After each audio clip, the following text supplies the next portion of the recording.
Stay away from my father's coffin. A woman like you doesn't deserve to say goodbye to him. I only came to pay my respects.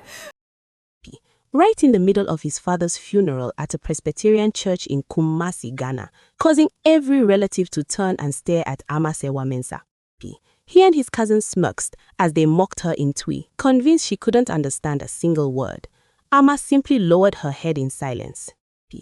But just a few minutes later, she would take the microphone in front of everyone and speak their language so fluently that not a single person in the room would dare meet her eyes. Before we begin, tell us where you're watching from and don't forget to like, subscribe, and join us for more meaningful stories. The bells of the Presbyterian Church in Kumasi rang steadily beneath a grey, cloud-covered sky. One luxury car after another stopped at the gate, bringing relatives, business partners, and people who had worked with the Boateng family for more than 30 years. Black and red cloths, following Ashanti funeral tradition, hung along the walkway while the choir sang low, sorrowful hymns that made the atmosphere even heavier. Among the mourners dressed neatly in funeral attire, Amasewa Mensah quietly stepped out of the car, holding a bouquet of white lilies she had woken early to choose herself. They were the flowers her father-in-law had once said symbolized honesty and gratitude. Ama stood still for a few seconds before the church doors. She took a deep breath and gently smoothed her simple black dress. Since marrying Nana Boateng, she had grown used to appearing at crowded family events, but never before had she felt the distance between herself and them so deeply. Even so, she reminded herself that today was not a day for personal emotions. Today was the day to say goodbye to the only man in the Boateng family who had ever treated her with sincerity. A warm, deep voice still echoed in her memory. Do not try to become the person others want you to be. Just remain kind and time will answer for you. Those were the last words Nana Boateng had said to Ama the last time they met privately several months earlier. At the time he had looked at her for a long while, his eyes gentle but filled with something she could not name. Ama had thought he was only worried about his health. She had no idea there was much more behind that look. Inside the church, Kwame was standing beside the coffin, receiving guests. His perfectly tailored black suit made him look as elegant as usual. Only his eyes revealed the exhaustion of many sleepless nights spent arranging the funeral. When he saw his wife, Kwame gave a slight nod instead of a greeting. You are here? Yes, don't go anywhere. There will be many people today. Ama only smiled. I understand. From behind him, Kofi Boateng approached. The tall man, with a smile that always sent a chill down Ama's spine, placed a hand lightly on his cousin's shoulder and looked at her. My sister-in-law looks presentable today. The words, spoken in English, sounded polite, but his eyes said something completely different. Ama only replied, Thank you. Kofi turned to Kwame. The two men naturally switched to Twi, speaking very quickly. There were many people moving around them, so no one paid attention. Kofi gave a cold little laugh. Look at her. Still standing there like always. She probably thinks we are praising her. Kwame laughed under his breath. You know she has never understood Twi. The two exchanged a meaningful look. Ama remained still. Her face did not change, not even slightly. Inside her heart, every word they had just spoken appeared clearly, as if they had spoken in her own mother tongue. She understood. Every word, every mocking tone hidden behind each sentence. But Ama only lowered her head and adjusted the bouquet in her hands. It was not the first time. Since her wedding day, she had heard them switch to Twi whenever they did not want others to understand their conversations. They always believed that because she had grown up in Accra, she could not possibly understand the deep Ashanti form of Twi. No one knew that Ama's childhood had been tied to a small village near Kumasi. After her parents died in a road accident, her grandmother took her back to the village and raised her. It was her grandmother who taught her Tapi, from her first greetings to the old sayings that even many young people in the city no longer used. Her grandmother used to smile gently and say, language is not only for speaking, it also helps you see the hearts of others. When Ama went to university in Accra, she mostly used English. Later, when she met Kwame, she never mentioned that she spoke Twi fluently, and he never asked. That silence had lasted until today. An elderly female relative came forward and shook Ama's hand. Your father-in-law cared deeply for you. Amma bowed respectfully. He was the one person who always treated me with complete respect. The woman nodded. He often said you were a woman who knew how to listen. Amma smiled, but her heart ached.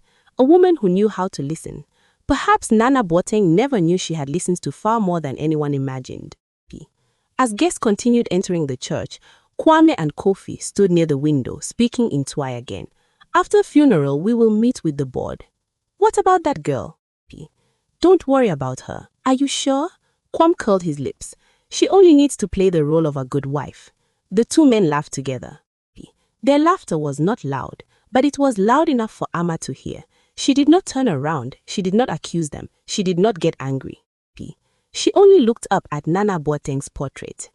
In the photograph, he still wore his familiar calm smile, as if he was silent watching everything happening beneath the roof of that church. Amma suddenly remembered his eyes during their last meeting. That day he had looked at her for a long time, then asked her a question in Old Twi. No one around them understood why he had spoken that way. Amma had answered instinctively in the same form of Twi. The moment lasted only a few seconds. After that, both of them returned to English as if nothing had happened. Until today, Amma still did not know whether Nana Boateng had truly discovered the secret she had hidden for so many years. She only knew one thing. If he had truly discovered it, he had never told anyone. And that silence was about to lead the entire Boateng family into a truth none of them would be able to turn away from. The rain had just stopped after a gloomy afternoon, leaving drops of water clinging to the trees in front of the Boateng family mansion in Ahodwo, Kumasi. After the visitors who had come to pay their respects began to thin out, the large house sank into an unusual silence. The sound of staff clearing chairs and tables echoed softly from the backyard, while in the living room, the men of the family had begun gathering in small groups to discuss the future of the company after the funeral. Ama Sewa Mensah carried a tray of hot tea out from the kitchen. She placed each cup carefully on the table, then turned to leave quietly, but Kofi Boateng spoke first. Leave it there, Ama. What comes next is not something women need to worry about. Kwam only glanced briefly at his wife before speaking in a calm voice. Go and rest. You must be tired today. Ama nodded. All right. She turned and walked toward the hallway, but the living room door had been left slightly open. That was a habit in this mansion. Whenever the family held private discussions, they always assumed the houseworkers and the women in the home would pay no attention to men's conversations. As soon as Ama disappeared from sight, Kofi switched to Twi. The girl is gone, Kwame exhaled softly. Yes, now we can speak honestly. The two cousins sat down on the large sofa. Ama stopped at the corner of the hallway. It was far enough that no one could see her, but every word reached her clearly. Kofi leaned forward, resting his hands on his knees. Your father is gone. This is the moment we must take control before Abena starts interfering. Kwame answered in a low voice. She is a lawyer. It will not be easy. That is exactly why we must move fast. Ama tightened her grip around the empty tray. Abena was Kwam's sister. During the 3 years Ama had been part of the family, she had always felt that Abena was the only one who did not look down on her. They were not especially close, but they respected each other. Inside the living room, Kofi continued. Do you remember the school construction project in Ejisu? Of course. The cost file will have to be adjusted. Kwame hesitated slightly.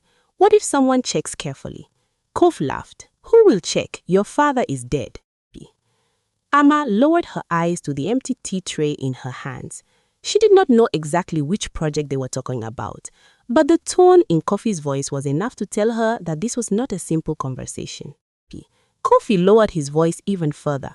That money was shared long ago. We only need to remove a few records and everything will be fine. Kwame stayed silent for a moment. That money was meant for the dormitory block. Yes, the children will have nowhere to stay. That is not our problem. Ama felt her heart grow heavy. What hurt her was not only the missing money, it was the children. She had once accompanied Nana Boateng to several rural communities. She remembered the joy on the students' faces when they first stepped into classrooms with proper roofs, solid desks, and safe walls. Nana always said, every brick placed honestly can change the future of a child. Yet only hours after his funeral, two men from his own family were discussing how to take money meant for children. A long silence followed. Then Kwame spoke. "What about Ama?" Kofi's laughed under his breath. "That girl? Yes, I will be honest with you. Go on." Kofi curled his lips. "You married her because she is obedient. Do not turn her into someone smarter than she needs to be." Kwam gave a faint laugh.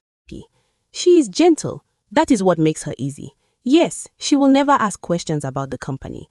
Kwame replied with full confidence. "Even if we spoke right in front of her, she would not understand a thing." The two men burst into laughter. Ama closed the eyes for a moment. That laughter reminded her of her grandmother's words from many years ago. People often reveal their true nature when they think you cannot understand them. When Ama was young, she had not believed it. She thought people would always behave kindly if they were good inside.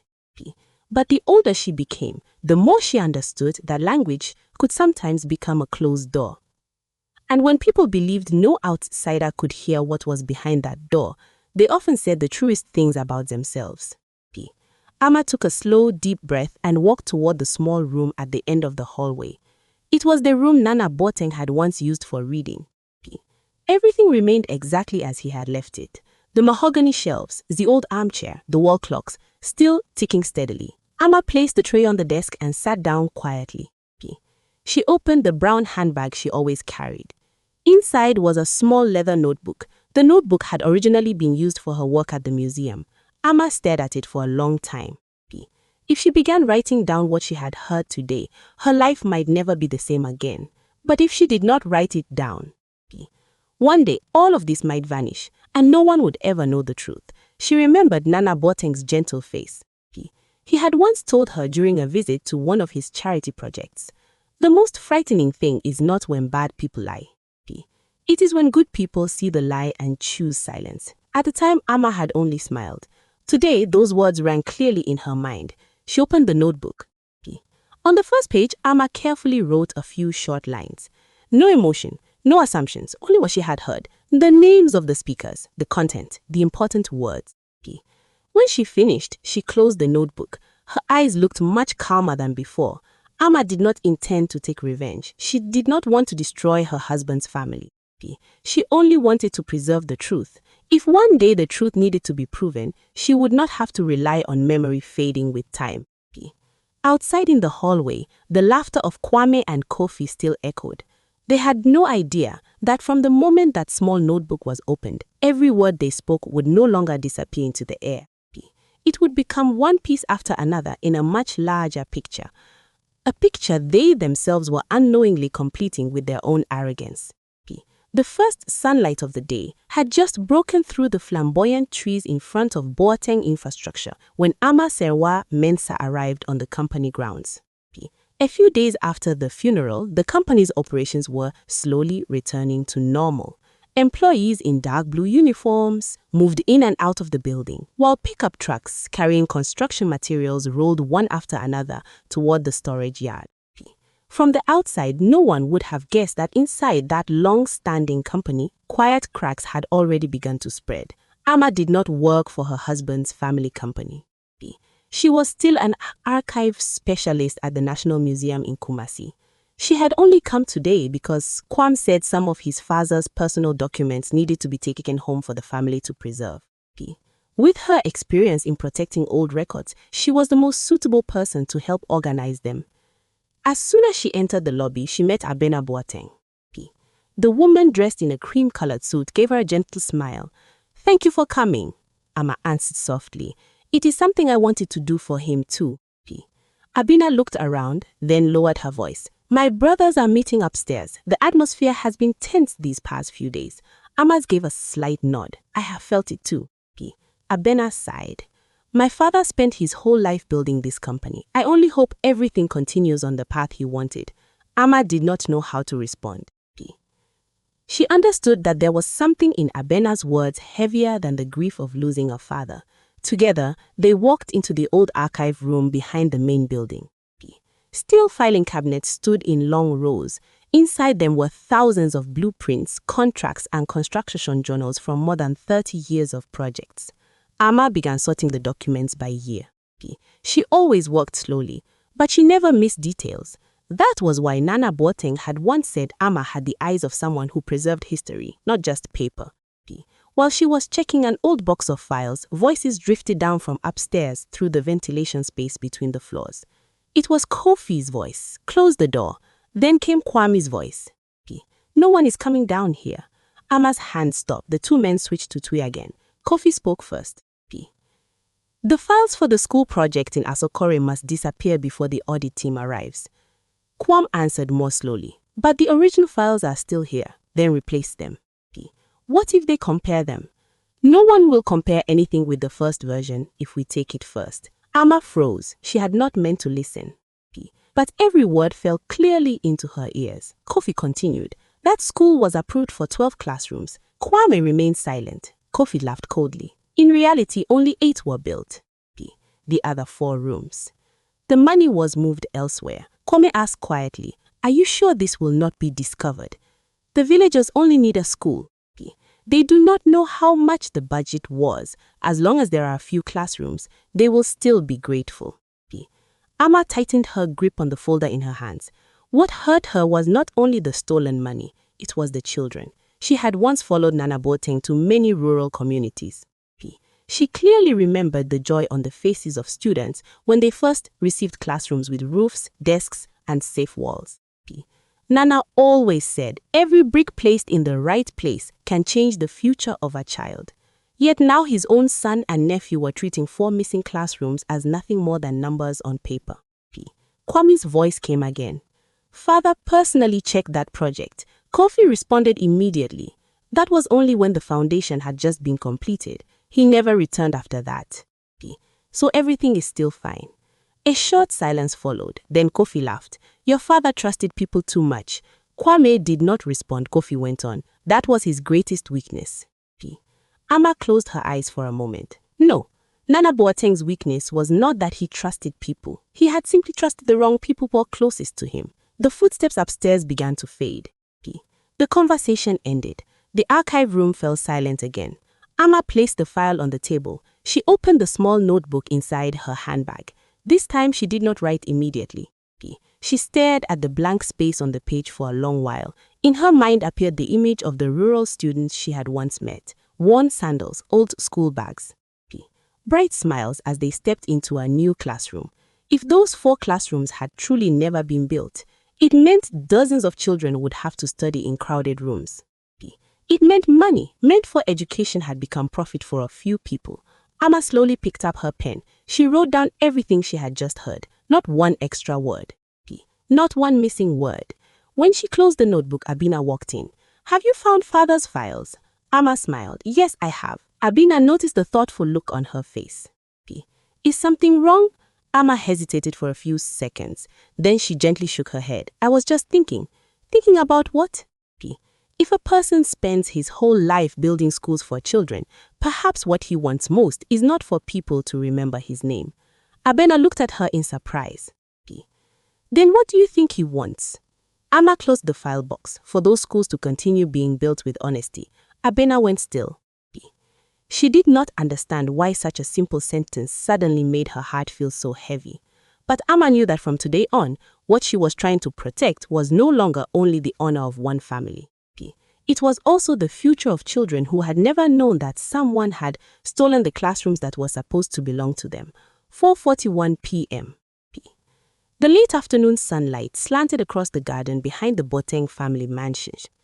After the first memorial gathering for Nana Boateng, the visitors had slowly begun to leave.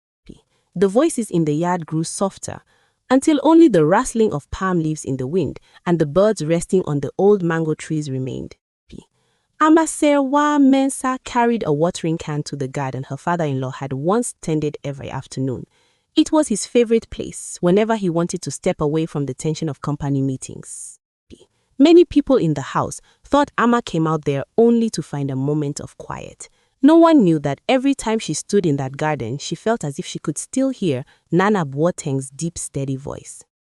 He had once told her, "Trees are very much like people. If you care only for the leaves and forget the roots, the whole tree will fall when the storms comes." At the time, Amma thought he was simply talking about gardening. Now she understood that perhaps he had meant something much larger.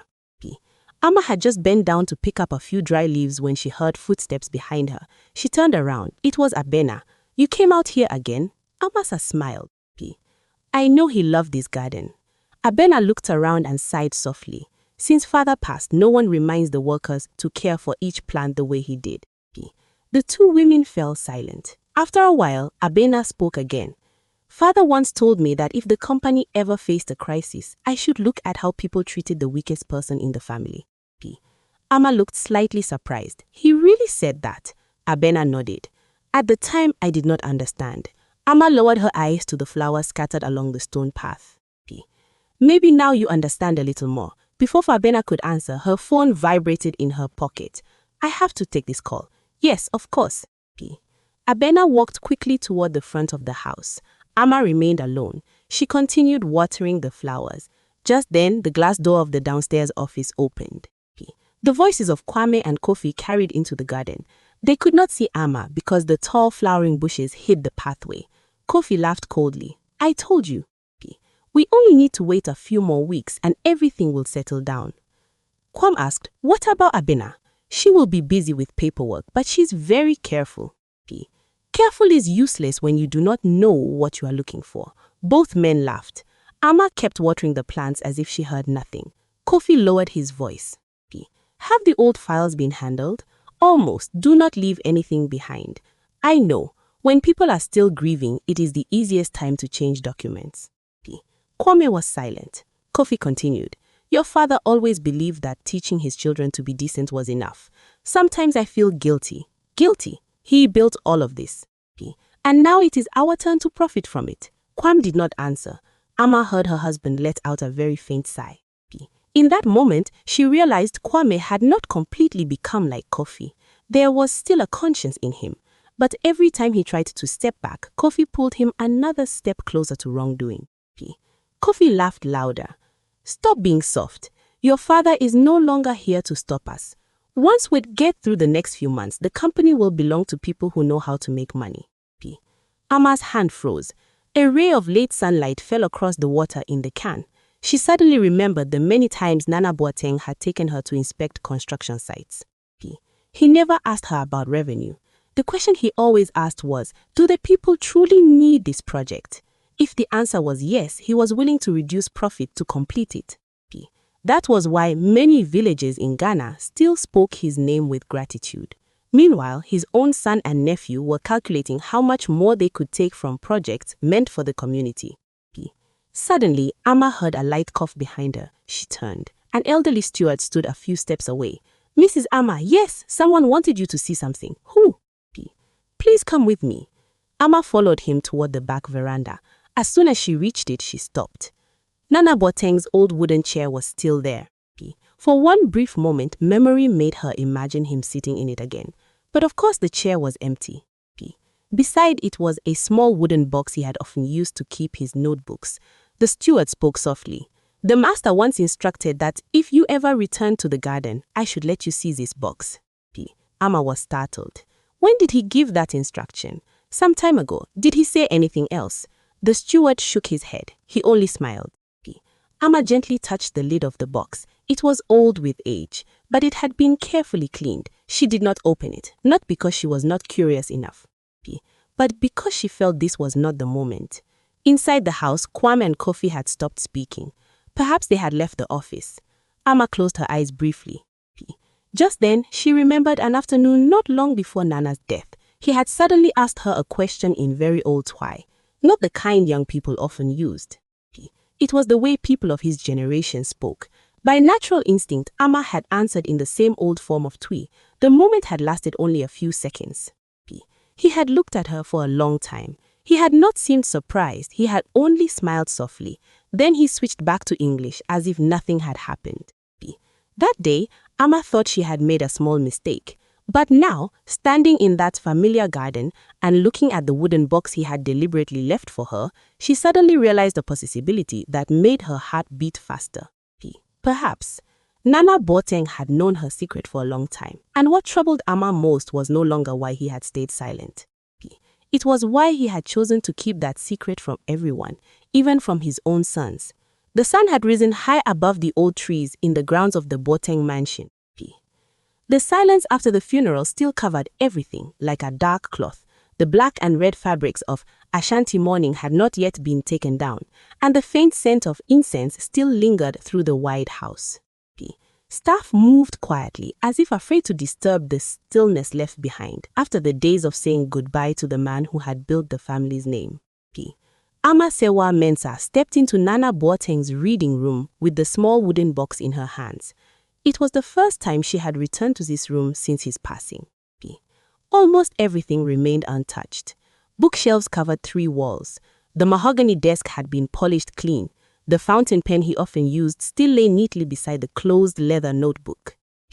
Ama placed the box on the desk. She stared at it for a long time. It was the same box the elderly steward had given her the day before. He had only said one short sentence. The master instructed that this should be handed to you only after he was gone. Ama opened the lid gently. Inside there was no money. No property document, only a cream-colored envelope sealed with red wax. On the front was one line written in Nana Boateng's familiar handwriting. For Amasewa Mensah, her heart began to beat faster. At that moment, footsteps sounded in the hallway. Kwame entered. He saw the envelope on the table. "What are you doing?" Ama answered calmly. The steward said, "Father left this box behind." Kwame looked surprised. "Father left it for you? I only just found out." Kwame stepped closer. "Did he say what was inside?" "No." He stared at the envelope for a moment, then gave a faint smile. "It is probably just a few words of thanks." Ama did not respond. Her eyes remained on the wax seal. Kwame pulled out a chair and sat down. "Father cared for you. I know. He always said you were patient." Ama smiled very slightly. "Maybe because he always tried to see the good in people." Kwame sighed. That was also the thing that made him suffer. Ama lifted her eyes to her husband. "Do you really think so?"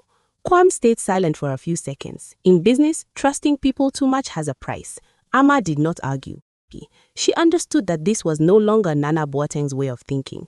It was the way Kofi often spoke to Kwame. After a while, Kwame stood up. "You can stay here." "I have a meeting." "All right." When the door closed behind him, the room became quiet again. Ama reached out and touched the envelope. She suddenly remembered very clearly her final private meeting with Nana Boateng. That day, he had invited her to the garden behind the house. After speaking for a while about her work at the museum, he suddenly asked her a question in Old Twi. "Do you believe the truth always finds a way to appear?" By instinct, Ama had answered in Twi as well. "Yes, sometimes it only needs a great deal of time." He had not looked surprised. He simply looked at her with a calm expression. Then he switched back to English. Patience is a rare gift. At the time, Ama thought he had only been speaking casually.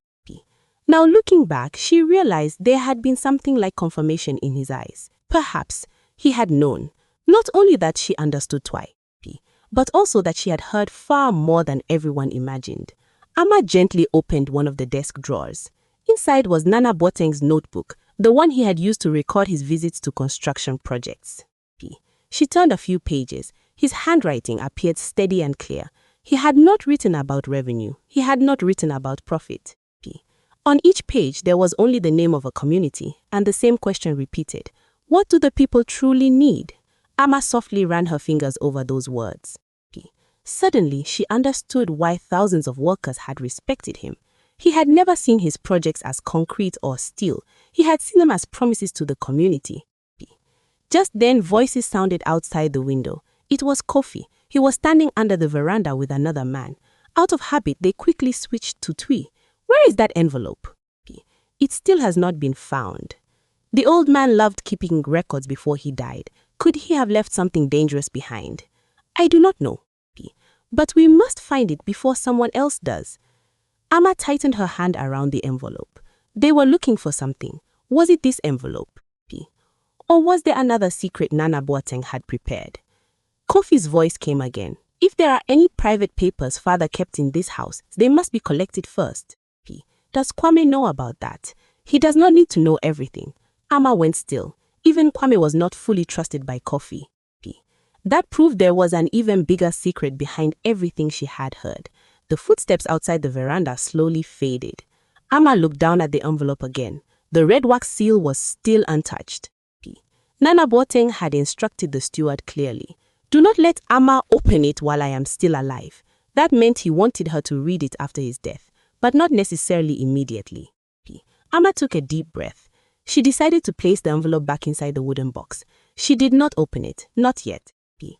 Because she believed that a careful man like Nana Boateng would not leave a letter behind just to repeat what was already known. P. If he had spent months preparing it, then surely he was waiting for the right moment. Amma locked the wooden box gently. What she felt now was no longer curiosity. P. For Daniela, she was happy. It was a growing sense of responsibility. She did not know what she would have to face, but she understood that from the moment the envelope bearing her name appeared, her life was no longer tied only to the role of a daughter-in-law. P. She had become the person to whom an honest father had entrusted his final faith before leaving this world. The Presbyterian Church in Kumasi was once again filled with people during the final prayer service for Nana Boateng. Before the family completed the remaining memorial rites according to Ashanti tradition. P. In the front row, relatives dressed in black and red funeral clothing sat quietly, while outside in the courtyard, hundreds of company employees, business partners, and villagers from communities he had helped stood in line to lay flowers. P. The atmosphere was so solemn that even the young adults who had come with their families spoke only in whispers. Ama Serwa Mensah stood beside a group of women from the family. She quietly watched each person come forward to pay their respects. Many of them were not business leaders or politicians. They were teachers, builders, farmers, and elderly villagers from distant rural areas. Each of them spoke of Nana Boateng with deep respect. An old man leaning on a cane came before the portrait, then turned to Ama. You are his youngest daughter-in-law, aren't you? Ama bowed respectfully. Yes, sir. The old man smiled gently. Last year, his company built a small bridge connecting our village to the main road. This rainy season, the children no longer had to walk through water to get to school. Ama was moved. I believe he would have been very happy to hear that. The old man nodded. Your father-in-law always said a bridge only matters when people can cross it with peace in their hearts. Ama watched as the old man walked away. Her heart grew even heavier, because she knew the values Nana Boateng had left behind was slowly being betrayed by the very people who had inherited his name. On the other side of the courtyard, Kwame and Kofi were greeting longtime business partners. When the guests walked away, Kofi leaned toward Kwame and spoke quietly in Twi. Look at her. Kwame glanced at Ama. What about her? That girl is still acting well. Kwame did not answer as Kofi gave a cold smile. She cries more than his own children. Kwam curled his lips slightly. Maybe she truly cared for father. What does caring bring? At least it means she's grateful. Kofi laughed. Gratitude does not create profit. Ama stood not far away. Every word reached her ears, but her face remained calm as if she were only listening to the choir. After a moment, Kofi continued. Have you found the envelope? Not yet. The steward still hasn't said anything. No, if the old man really left private notes, we must get them first. Kwam lowered his voice. What do you think is inside? Hopefully not something that will cause trouble for us. Ama gently tightened her hand. The envelope was still hidden safely with her. No one except her and the elderly steward knew where it was. Just then, Reverend Samuel Owusu approached. The pastor greeted the two men, then turned toward Ama. Mrs. Ama, yes, Reverend. May I speak with you for a moment? Of course. They walked slowly toward the garden behind the church. After making sure no one was standing nearby, the pastor spoke. Your father-in-law met with me a few times before his health became worse. Ama listened carefully. He left a message for me to give you. Ama was slightly surprised. For me, yes. What did he say? The pastor looked directly into her eyes. He said that if one day you had to choose between peace and truth, you should remember that truth may hurt people for a moment, but lies can make an entire generation pay the price. Ama went still. That was exactly the way Nana Boateng spoke. He never forced anyone. He never commanded. He only left a question behind and allowed people to find the answer themselves. The pastor smiled gently. I do not know what he was referring to. Ama answered softly. Maybe one day I will understand. The two of them returned to the hall. The prayer service continued. The choir began singing Nana Boateng's favorite hymn. Many people wiped away tears. Even Kwame lowered his head for a long time. Ama looked at her husband. In that moment, she did not see an ambitious director. She saw only a son who had just lost his father. That softened her heart. She wondered whether Kwame still had a chance to turn back, or whether he had already gone too far with Kofi. As the service neared its end, Kofi came close to Kwame again. He continued speaking in Twi. "Do not forget tonight," Kwame asked quietly. "Are you sure we have to do this? Do you have another choice?" "I do not want to search through father's things. It is too late. What if we find something we should not find?" Kofi looked straight at his cousin. "That is exactly why we must find it before anyone else does." Ama felt a chill run down her spine. The two men planned to return to the mansion that very night to search for anything Nana Boateng had left behind. That meant they were truly afraid, not afraid of losing money. Afraid of the truth. Ama silently looked up at her father-in-law's portrait. The gentle smile in the picture had not changed. Suddenly she remembered something he had once said during a charity visit. The most valuable thing a person leaves behind is not what people receive after his death. It is what others do not dare destroy, even after he is gone. At the time, Ama had not understood. Now she was beginning to see it clearly. Nana Boateng had not only left behind a company, he had left behind a moral standard. That standard was now being tested every day. And Ama understood that if she continued to remain silent when the truth was already before her eyes, it would not only be Nana Boateng's memory that was betrayed. The bridges, the classrooms, and the trust of countless Ghanaian villagers who had once believed in him would also slowly disappear beneath the lies of his own sons. 10:14 a.m. Soft sunlight passed through the window of Nana Boateng's reading room, falling across the wooden desk where the old box still rested. After many days of hesitation, Amaserwa Mensah entered the room with a different feeling in her heart. Outside, people were still coming and going through the mansion, preparing for the first board meeting after the funeral. The sounds of cars, footsteps, and staff greeting one another drifted faintly from the front yard.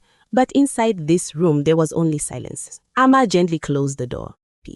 The wooden box was still locked. She took out the small key the elderly steward had given her.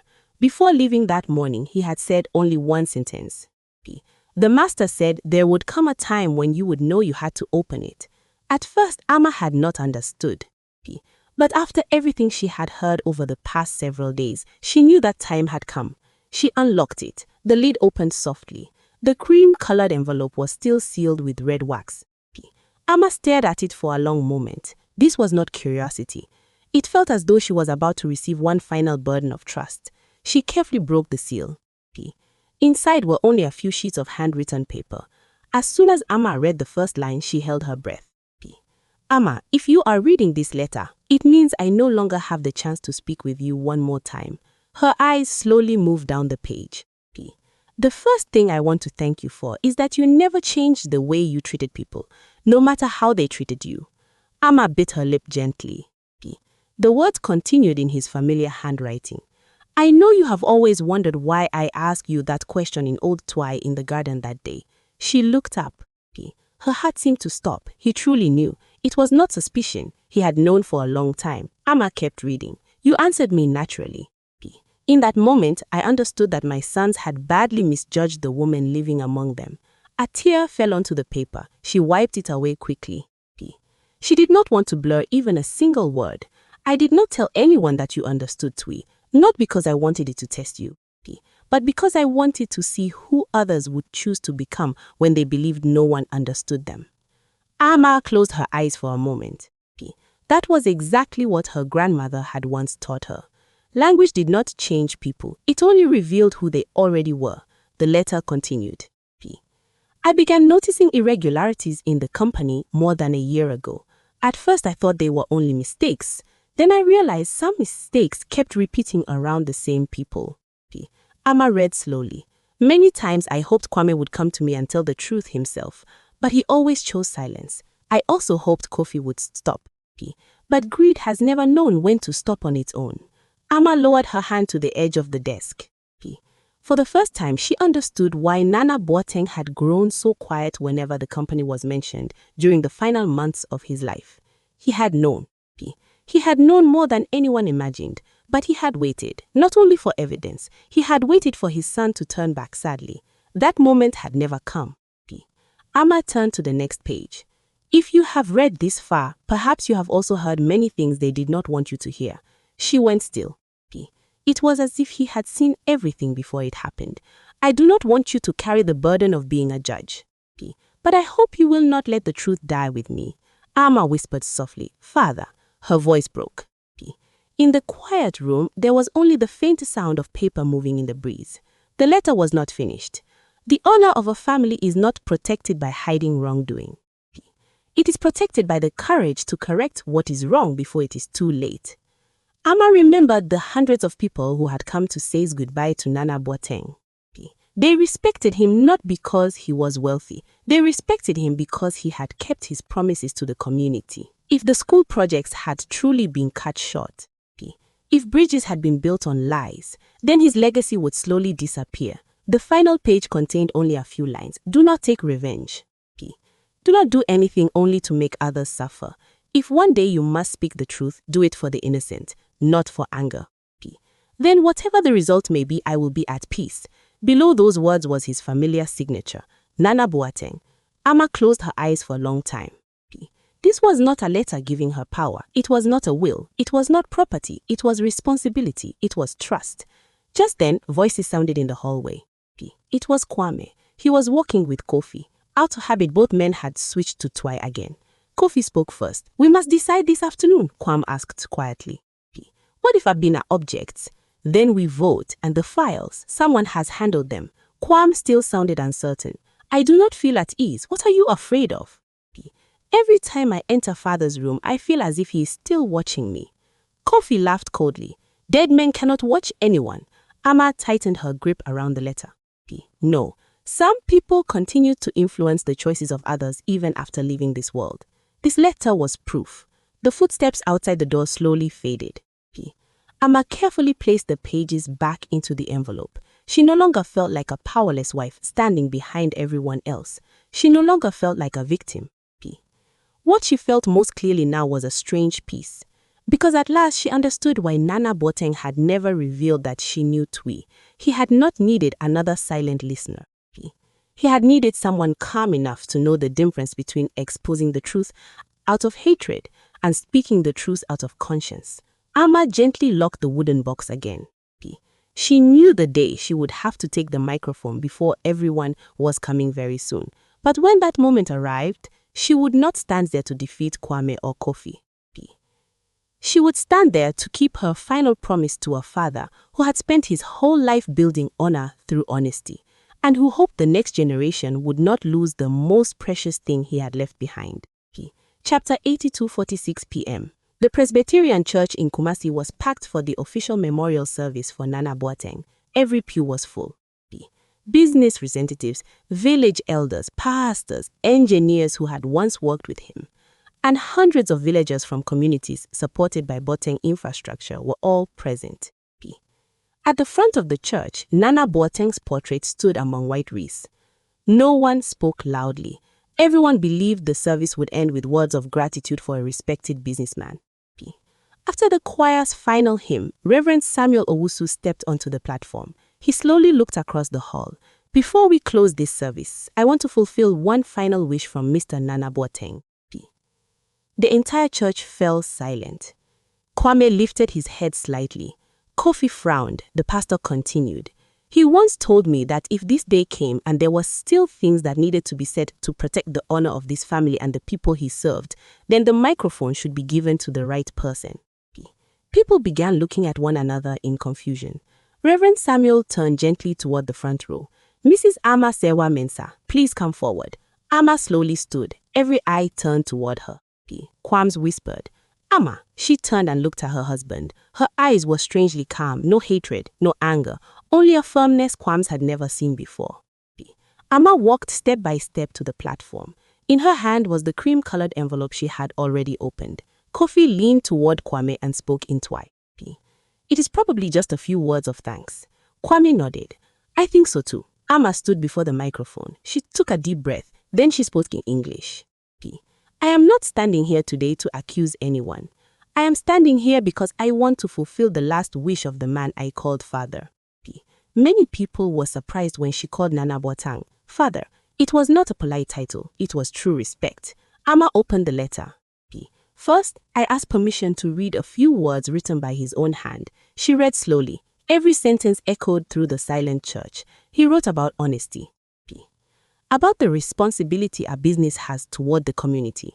About his belief that a family could only remain strong when its members had the courage to face the truth. P. Some people began wiping their tears. Abina lowered her head for a long time. When Amma folded the letter, she placed it on the podium. Then she looked toward Kwame and Kofi. P. Suddenly, she switched to Twi. Now, I would like to repeat a few sentences that perhaps the two of you still remember. The whole church seemed to freeze. P. The microphone carried every syllable clearly.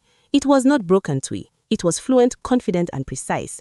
Kofi's face turned pale. The pen in his hand fell to the floor. P. Kwame's eyes widened. He stammered, "You." Amma continued in Twi. "This is the first sentence I heard after entering this family." She repeated Kofi's words from the living room. P. That girl does not understand anything. A wave of murmurs spread through the church. Amma continued with the second sentence. She only needs to play the role of a good wife. P. Then the next. Gratitude does not create profit. Every sentence was repeated exactly. Not one word missing. Not one meaning changed. Kwame felt his legs grow heavy. P. He stared at his wife as if he was seeing a stranger. Amma paused for a few seconds. Then she switched back to English so everyone could understand. P. For more than 2 years, they believed I did not understand Twi. So they said everything in front of me. She took a small leather notebook from her handbag. P. On the first day, I tried to forget it. On the second day, I told myself maybe I had heard wrongly. But then the conversation stopped being only mockery. P. They became plans to cut money from school projects. A project meant for children lost 4 classrooms. Some files were prepared to be changed. Some records were ordered to disappear. P. The church began filling with shocked whispers. An elderly engineer stood up suddenly. "That cannot be true," Amma answered calmly. P. I am not asking anyone to believe me only because I said it. I am asking everyone to investigate. She handed the notebook to Reverend Samuel. P. Inside are the moment's contents and words I wrote down immediately after hearing them. Then she looked at Abina. "You are a lawyer. I hope you will protect your father's honor by protecting the truth." Abina slowly walked forward. She received the notebook. Her hands trembled slightly. You wrote everything down?" P. Amma nodded. Every word. Kofi suddenly jumped to his feet. "Do not believe her. She's making this up." Amma turned toward him. P. For the first time in years, her eyes met Kofi's directly. "I will not argue. I only ask you to answer one question." Kofi stayed silent. Amma asked him to.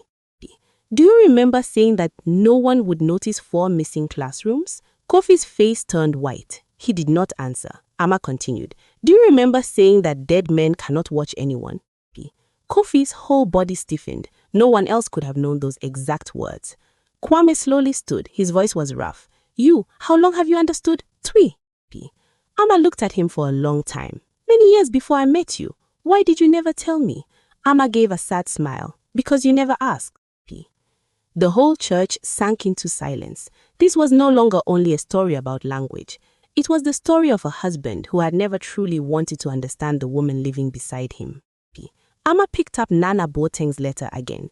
Then she spoke her final words. "I am not standing here to shame this family. P.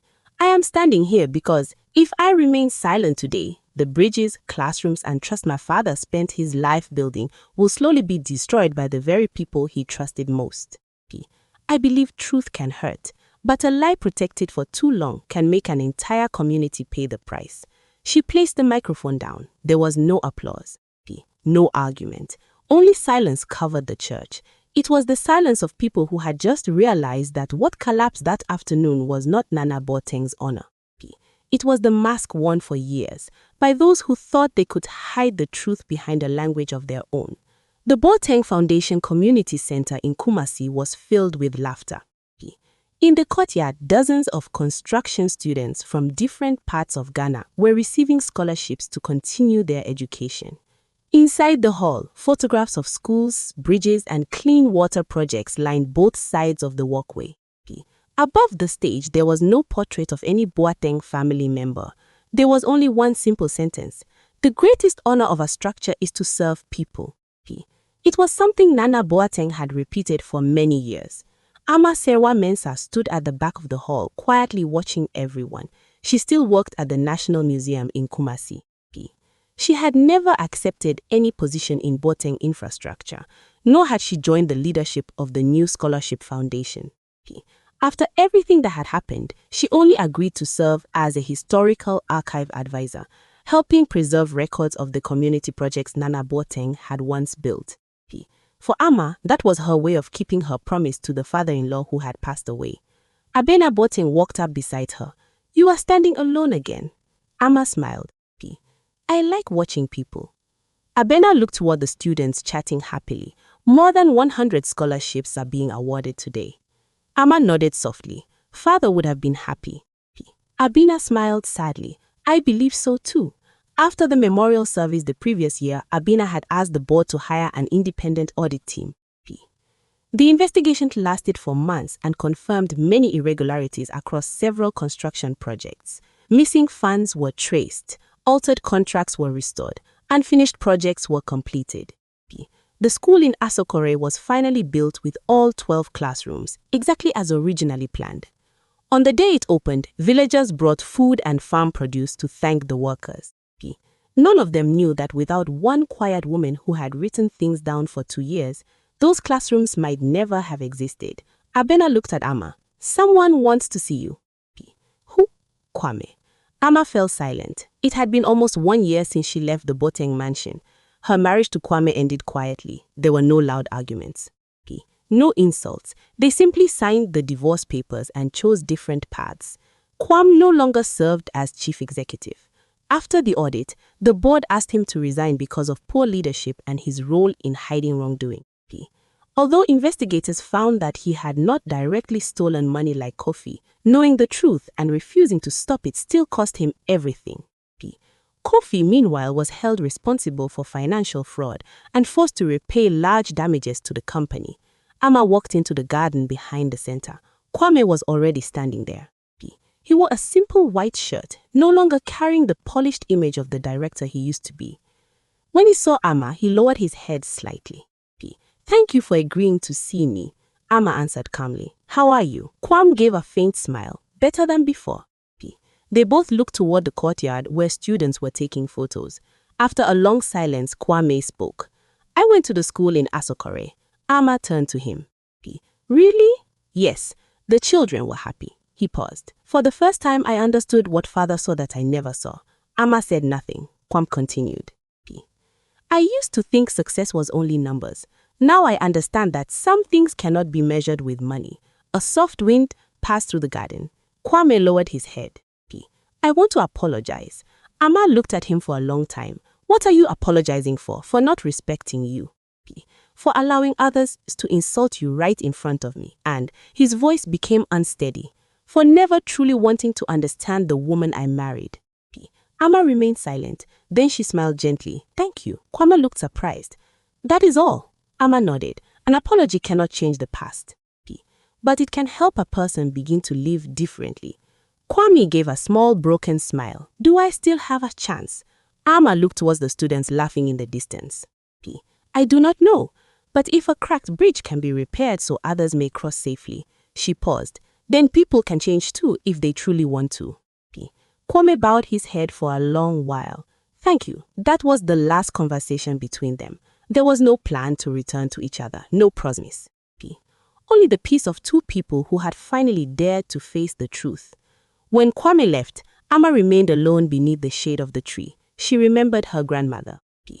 She remembered the evenings when they sat under a small lamp, learning to eat together. Back then, her grandmother used to smile gently and say, "The most beautiful language is not the one you speak with your mouth. It is how you use what you know to protect what is right." For many years, Ama thought her grandmother had only been teaching her a language. Now she understood. What her grandmother gave her was not just Twi. It was the ability to see people clearly without allowing bitterness to destroy her kindness. P. As she watched the students step toward a new future, Ama believed Nana Boateng had left behind something greater than any building. P. He had left behind the belief that a business is only truly strong when it is built on honesty.